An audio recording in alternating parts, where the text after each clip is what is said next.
Good evening, everyone. Welcome to the next installment of College Information Week 2024. It's my pleasure to introduce our presenter, Mr. Jacob Schwartz.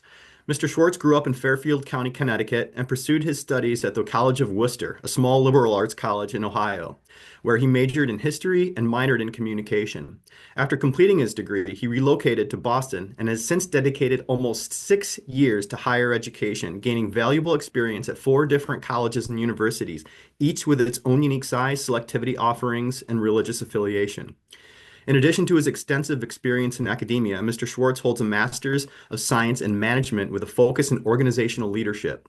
This is his first year at Bentley University, where he continues to bring his passion and expertise to support the process of students, support the success of students and faculty alike. So for this evening's installment, about being an educated consumer in the college search process, I'd like to introduce Mr. Jacob Schwartz. Awesome. Thank you so much for having me. I'm really glad to be here today. For me personally, one of my favorite parts of my high school experience was actually going through the college search process. I really enjoyed my own time in college. I think I made the perfect choice. I honestly wouldn't change a thing. So, one of the things that I truly love about my job now is that, we might seem like scary kind of gatekeepers, reading applications, choosing who's admitted and who's denied. But really, at the end of the day, my job is to help you as a student figure out what school is right for you and kind of guide you along that process. So today, the presentation I'm gonna be sharing, I think, is gonna give you a little bit of insight into kind of how to start thinking about things, because I know it can be a little bit of an overwhelming idea of even just getting started, and then some tips and tricks that you can use as you move through the college search process. A little bit about me right now. I currently work at Bentley University, just so you have some context. Bentley is a medium-sized private school located just outside of Boston in Waltham, Massachusetts. We focus on business and the arts and sciences, so we do have kind of this unique view, but I have worked at a couple of different colleges and universities across the United States, so I feel like I am bringing some kind of varied knowledge and experience to the table here today. So to get started, I want to start by kind of just thinking about how do we actually start? Like I said before, it can be really daunting just getting into the search process itself. It is a little bit of an overwhelming process. So, kind of understanding what is out there, what's available for you is a really good start. So, soul searching is kind of how I've put it. Before we can learn about the different schools that are out there, we have to learn about ourselves. So you'll see on the right side a list of a couple different things, trying to figure out what is important to you. So you want to start by understanding, like, what are the things that are real deal breakers in your college search process? How important is the place that the school is actually located? The region? Do you care about the country? Does the state matter? Do you want to be close to home? Do you want to be far from home? How important is that to you? Colleges are located everywhere from big cities to absolutely middle of nowhere to suburban areas. So finding out what kind of environment in the surrounding area and the access to different things you want to have is also very important. Size, I think, is one of the most important pieces to the college search process. Going to high school, you could be in a medium-sized classes, you could be in large-sized classes. The area that you're coming from, I think, is really important in learning how you want to be educated yourself. So finding the right size school for your learning style can be a really important piece of this process. Obviously, what you want to study is very important. So looking through what's available in the majors and actually looking at the classes and the coursework that you're going to be doing for your area of study, I think, is very important as well, because many schools offer a wide variety of areas of study, but the things that you're going to be learning and the coursework that you're going to be doing can vary greatly from school to school. So I always encourage you, no matter if you know what you want to study or you have absolutely no idea and your options are completely open, check out our different schools' web pages, see the course curriculum, see what actual classes and coursework you're going to be doing, because that can really make a difference in your college experience. Other things that I encourage you to think about are co-curricular activities. Do you want to get involved in clubs, student-run organizations? Do you want to play sports competitively, non-competitively? Do you want to, go on trips? Do you love outdoors? All that kind of stuff can be really important. And then career support is very important as well. We all come to college to enjoy ourselves and to learn, but at the end of the day, you have to do something with your degree. So thinking about those next steps can be very important as well. Last two things I want to point out here that I think should be kind of considered in your non-negotiables is the atmosphere. How does it feel to be on the college campus? You can know a ton about a school, but you don't actually know what it's like until you're there. Seeing videos, reading about it is one thing, but the feeling that you get, the feeling of home on the college campus, I think is one of the most important pieces to feeling comfortable through your 4 years. And then, of course, affordability and financial aid are really important. This is a big social academic decision, but also finances play a really large role in choosing the right school for you. So figuring out which things are kind of non-negotiables in your search process is a really good way to start. And as you go out and you start to visit schools and work with counselors, these things might change too. So it's okay to, have an idea going in and then go to a school and figure out, wow, I actually was completely wrong. I think I'd love, a bigger school, or I thought I'd love this tiny school, but it might not be for me. Being open to change is also very important.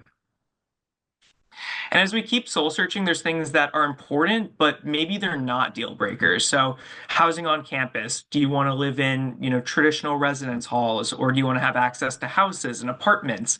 Maybe being in a city, you'll have access to off-campus housing, but maybe that's not super important to you. Division level of athletics can be something to consider as well. So, that top Division 1 level is something that many students want, but also, there's tons of great schools that might be at that lower Division 3 level that still have an incredible atmosphere on campus.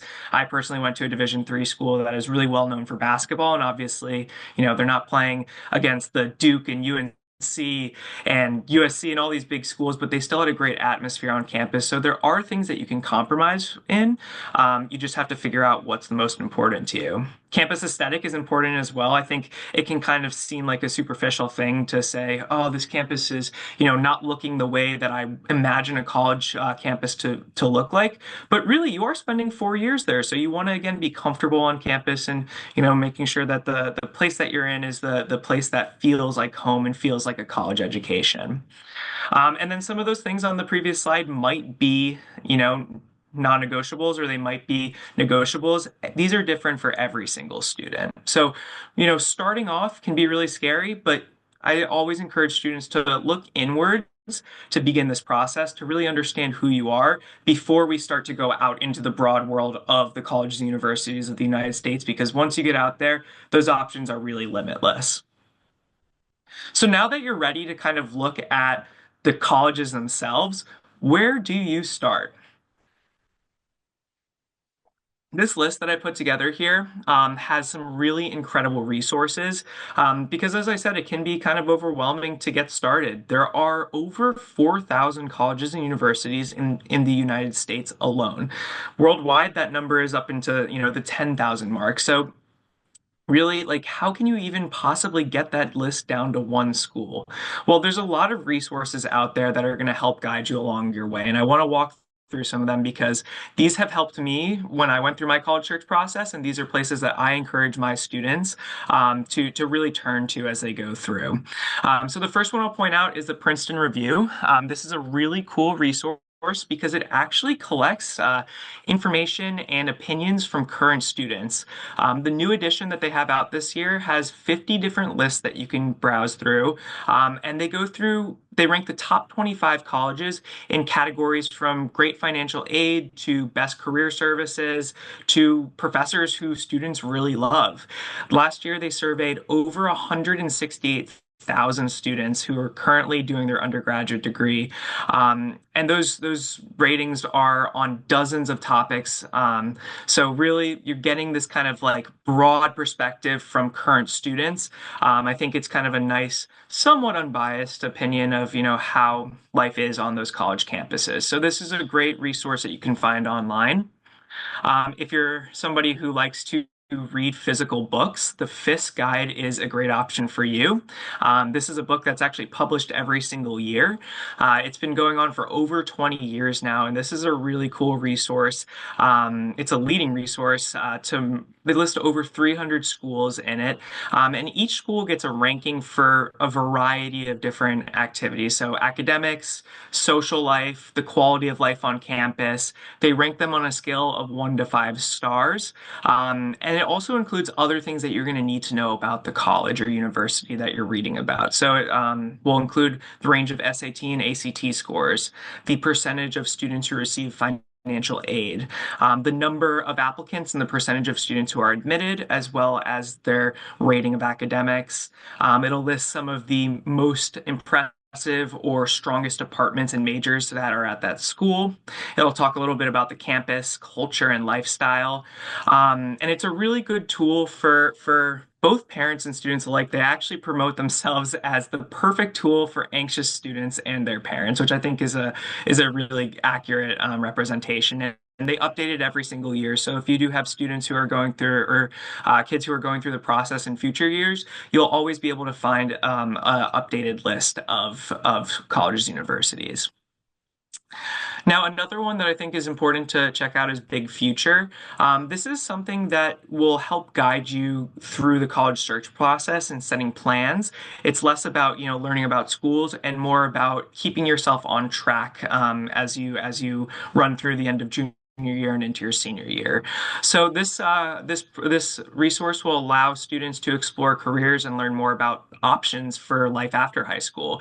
It's hard to know even what's out there. Even myself being out of college for gosh, almost 7 years now, 6, 7 years now. I don't know all the jobs and opportunities that are available for me. So this is a cool way to kind of just start to, realize what's available for you and what kind of degrees you might need to get it.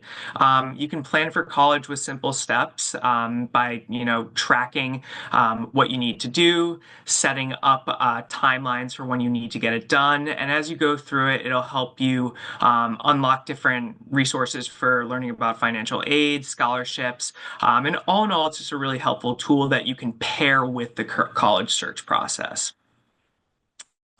Another set of rankings that I think is a kind of interesting one is the 2022 Georgetown Return on Investment Review.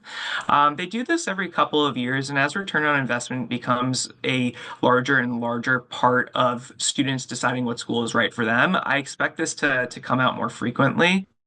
But Georgetown did a study in 2022 and they ranked 4,500 college universities in the United States on the return on investment on their degree. And this is something that I'll talk about a little bit later in a slide, but I want to point out this study because they used a new metric that measures the share of students at an institution whose earning 10 years after enrollment are higher than those of workers with a high school diploma as their highest level of education. So essentially what it's showing is that you are still getting a lot of value for your college degree compared to students who are going into the workforce straight from college, or straight from high school, excuse me. An average of 60% of college students across institutions earn more than a high school graduate after 10 years of work. However, they did find that at just over 1,200 post-secondary institutions, which is about 30%, more than half of their students 10 years after enrolling are earning less than a high school graduate. Now, what does that mean? Well, essentially that it means that not every single college degree is equal in the value you're getting for it.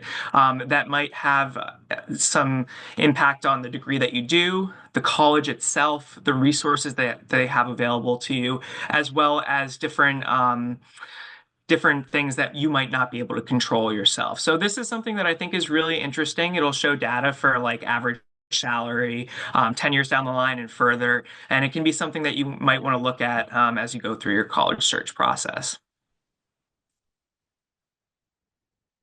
The last resource I want to point out here I have a special connection to because it's something that I really used when I went through my college search. It's a Colleges That Change Lives program. This is a really unique set of schools that essentially are liberal arts colleges. Typically, they're smaller schools that you might not have heard about from general social media or your own searches, but that have really powerful experiences available on campus that have led to really strong impacts for their graduates. This was a study, or it was actually a book that was first published in 1996, and there have been four editions since then. But it is still really relevant. There's a governing board that keeps the schools on it. They actually just added two new members for the first time in I don't know how long this year. But this most recent edition profiles 40 choices of liberal arts colleges that have one primary mission to educate the undergraduate student. Each of these schools appeals to a slightly different type of teenager, but they all share a mission to raise students' trajectories and develop thinkers, leaders, and moral citizens. Essentially, they're really great schools that, again, fly under the radar. You might never have heard of them, but they could be a great option for you. The college that I went to is part of the colleges that change lives, and I would have never expected myself growing up in Connecticut to go out to the middle of nowhere, Ohio, to the school I'd never heard of before. But I was really open in my college search process. And because of all these resources, I was able to find a really unique place that fostered my development, helped me grow into the individual that I am today, giving back and helping you guys as you go through your college search process. So I encourage you to use all of those official resources. There's plenty more online that you can find, but there's also things that you might have a little bit more direct access to. Your school counselor is an incredible source. They've been working for years, obviously, with us to learn more about the different schools, and they are a really great resource as they get to know you personally. Always, consider their advice as they, put out schools that you might want to look at or advise you and on your application. I also am a really big proponent of doing your own research on college websites.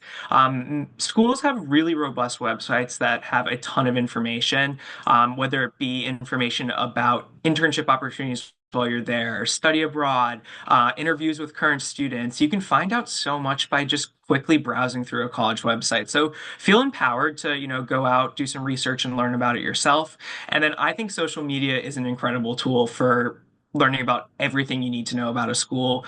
I always encourage students to follow our Instagram accounts and our TikTok accounts because I think it gives you a good look into life as a current student at the school. You get to see all the fun activities that are going around, maybe tour through the dining hall.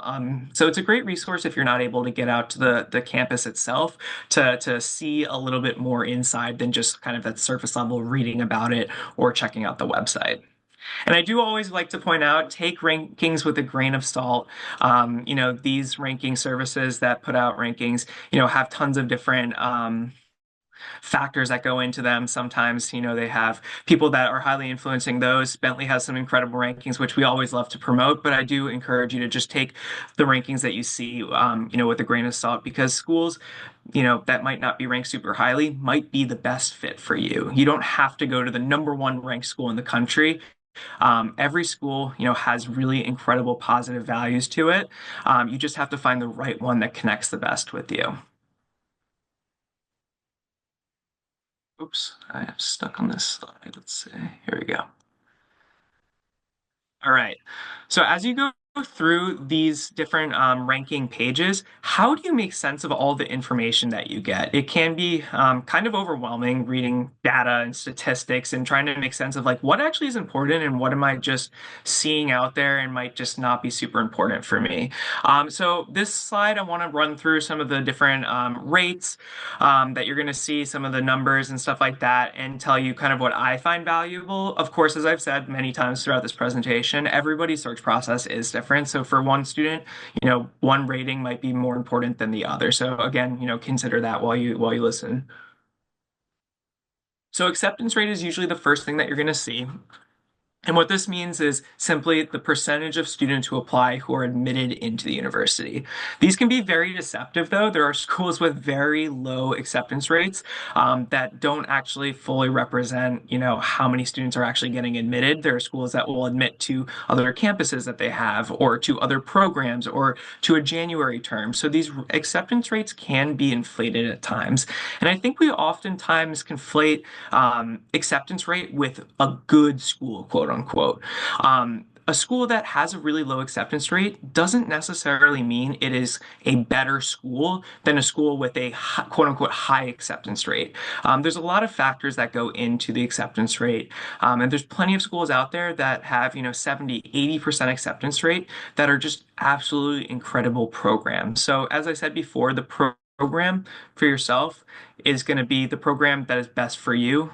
It's not always going to be the lowest acceptance rate is the best school for you. You might find that, the school that has the highest acceptance rate that you applied to might be the best fit for you, and that's totally okay. I think it is definitely a general misconception that acceptance rate are kind of the end all be all of a school.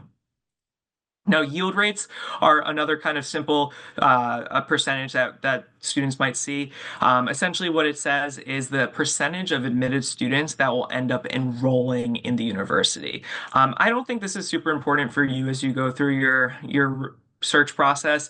It's more for us on the enrollment management side of, understanding what percentage of, our students are actually going to come and we use these yield rates to figure out what percentage of our applicants we need to admit to be able to create a full class of students and not under enroll or over enroll each year. So that's something you might see out there. It's something that I don't think is super important to the search process from my personal perspective. Now, the next two percentages that you'll see, retention and graduation rates, I think are pretty important. They tell a lot about the school, the culture, and the offerings that they have. Retention rates are the percentage of students who are continuing on year after year, so staying on campus once they've enrolled. This is a really important percentage to consider because I think it tells you the type of campus culture that the school has, the importance that they put on maintaining, comfortable atmosphere on campus, providing students with the resources and education that they need to feel like they're having a fulfilling college experience. Right now, it looks like the average retention rate in the United States is somewhere around 75%. The data can, jump and change each year. We saw the retention rate for schools drop quite a bit during COVID. So it's something to keep in mind that as we kind of recover to this post-COVID world, that retention rate might fluctuate a little bit. But I think it is important to consider you want to be on a campus where students want to be there, where they want to come back year after year, learn from the same professors, and be in a community that's supportive and engaged on campus. So I think retention rate can tell a good a good bit about what life is like on that campus and how much students want to be there. Graduation rates are also something that are important to consider, but there is a little bit of nuance to them. Now, graduation rates are the percentage of students who are actually graduating and receiving a diploma from that school, but there's a couple different rates that schools will put out there, and lots of times schools will not specify the rate that they're sharing with you. There's two ones that I commonly see: a 4-year graduation rate and a 6-year graduation rate. So this is important to kind of delineate between the two of them. Sometimes there are schools that take longer to complete your degree. You'll see that at schools kind of like the California state school system, where oftentimes it is really hard to get admitted directly into your major if you're like an engineer or something in that more competitive program where it might take a little bit longer to graduate. Whereas, if you go to a small liberal arts or private school, typically those students are graduating in just 4 years and not taking more time. So I would always encourage you to check out the graduation rates. If you're somebody who wants to, go through college a little bit quicker. Look at schools that have programs to complete in 3 years or accelerated programs. Check out schools that will take your AP or higher level dual enrollment, summer courses, whatever you may have taken in the past. These are something that can, guide you along your way. Now, a few other things that I want to point out that I really encourage you to be mindful of as you go through the process is financial aid policies. Every school is really different. Some schools will offer a high percentage of need that they're able to meet. Some schools will even meet up to 100% need, while other schools might not be able to do the same.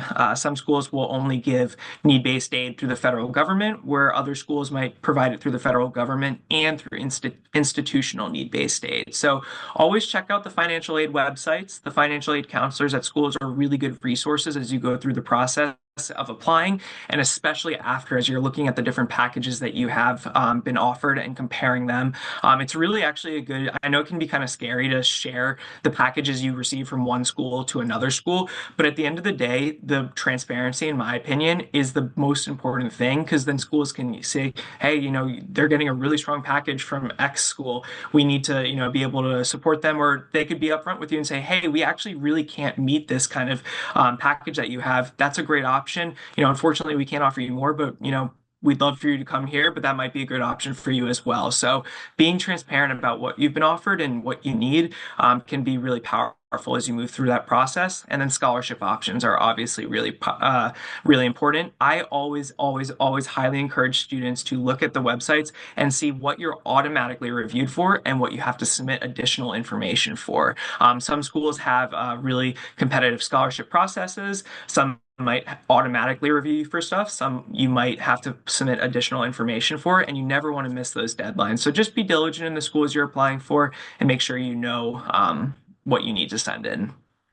Now, last but not least is testing. This is definitely a topic that has been kind of changing throughout higher education over the last few years. Something that, I think everybody has an opinion on, but it is something that is still part of the process. So looking at average test scores is important for the schools that you're planning to apply for. Some schools will require you to submit testing, others will be optional, and some might not even look at test scores when you send them in. My biggest piece of advice is if you can find the middle 50% of the test scores and you're above it, good choice to send it in as a supplementary application. If you're below it, I definitely encourage you not to send it in if they're test optional. And if you're right in that middle percentage, us as admission counselors are good resources to kind of ask questions about. We're always happy to kind of give you some advice and usher you along the way through your application. So now we get to that return on investment piece. Is this just a buzzword, or is this something that truly is important? And I am a firm believer that return on investment is a highly important piece of the college search process. Um, you know, College is expensive, and you have to get something out of it as you go into the workforce after. So as we move through the college search process, you want to make sure that the degree that you're getting is really worthwhile, and the time that you're putting in and spending, studying and networking, what kind of career resources are available for you. Bentley, as a business school, has really invested in our students. We ranked #1 in the country for career resources and fourth in the country for our average salary for students coming out of college. So we're able to really promote that, when you come here, you're going to be supported and you're going to get something back from it. And I think you need to look at schools and see what they offer you. And a good way to understand, if that return on investment is worthwhile is some of the things I've listed on the right-hand side of this slide. So internships and career options are really powerful experiences that you can do as undergraduate students. They help you both learn what you're interested in and not interested in, but also network so that you have resources coming out of college to write you letters of recommendation or even offer you a full-time job, even before you graduate. So seeing what kind of partnerships that schools have, do they guarantee internships, what percentage of students do internships is really, really important on understanding that return on investment piece, because your return on investment isn't always immediate. It is sometimes, as you go through, 5, 10 years down the line, you'll see it coming back to you, but you can start doing things immediately while you're in college. Job placement rates are also important. You'll see the percentage of students in a job, and typically it includes job or higher level degree like law school, doctoral school, master's program, within a certain number of months. So always look at the number of months after graduation, because that can be really important. And also look at the asterisk. Sometimes schools will report for their total class. Sometimes they'll report for students who will fill out the survey, and sometimes that's really high and sometimes that's really, really low. So these numbers can be sometimes a little bit misleading. So I empower you to do a little bit of research and try to find out a little bit more about those things. And then average salary, of course, is a really good telltale sign for that return on investment.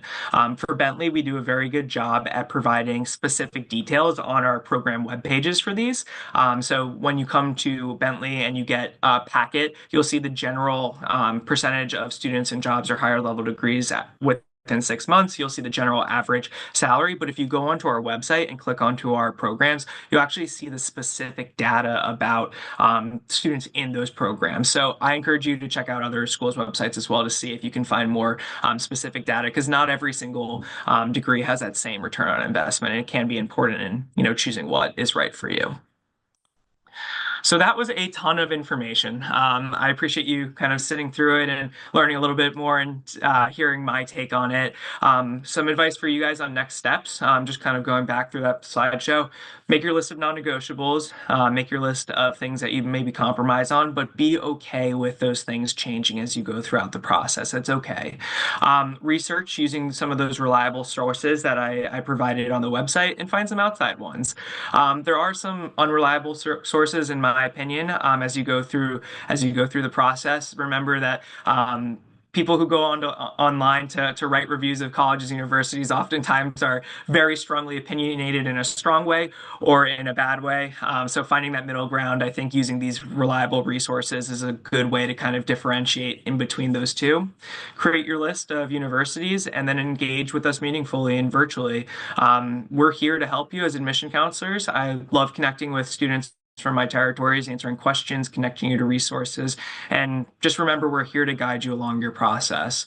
We're not here to, gatekeep or admit or deny students. We really are here to help you find the right choice school for you. So that's my presentation. I hope you guys are feeling a little bit more empowered and to go through your process and not stressing out too much. I hope you enjoy it, and thank you very much.